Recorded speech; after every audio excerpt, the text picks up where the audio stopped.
शेषे बंद होईगला मेट्रो प्रकल्प भुवनेश्वर में मेट्रो स्वप्न पुणी झुलिला एबे मेट्रो प्रकल्प आउ हेबनी ताहाकु संपूर्ण भावे बंद करदेले राज्य सरकार। भुवनेश्वर में हेबाकु थिबा मेट्रो प्रकल्प को विभिन्न कारण दर्शाई संपूर्ण भावे बंद करदेले राज्य सरकार। आ नुआ ढांचा रे मेट्रो तैयारी करबाकु प्रतिश्रुति भी दैछंती राज्य सरकार। नुआ ढांचा रे प्रकल्प हेब नुआ रूप रे मेट्रो प्रकल्प चलिबो।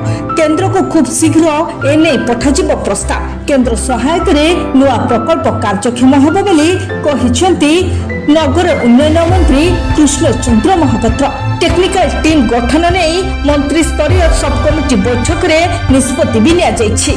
स्टॉपेज केउठी हबो ताहार रिपोर्ट मध्य देबे कमिटी। तो पूर्व प्रकल्पर डीपीआर ठीक नथिला एबे नुआ ढांचा रे हेबो प्रकल्प। एने उपमुख्यमंत्री केबी सिंह देव अध्यक्षतार बसिथिला एक बैठक। सूचना अनुसार 2024 जनवरी में पूर्वतन मुख्यमंत्री प्रकल्पर भित्तिप्रस्तर स्थापन करथिले। 2027 सुधा प्रकल्प सारिबाकू लक्ष्य रखाଯାଇଥିବା बेले 6200 कोटी व्यय अटकल करा जायथिला। प्रथम त्रिशूलिया भुवनेश्वर विमान बंदर एवं परे खोर्धा और पुरी को मेट्रो संजोग नहीं योजना होइथिला। प्रकल्प पाई Delhi metro rail corporation limited को दायित्व भी दिया जायथिला बोली कहा जायथिला। विभिन्न स्थान रे 100 काम भी आरंभ होइथिला किंतु एबे मेट्रो प्रकल्प को संपूर्ण भावे बंद कर दैछंती राज्य सरकार। वीडियो रिपोर्ट बिरोजा न्यूज।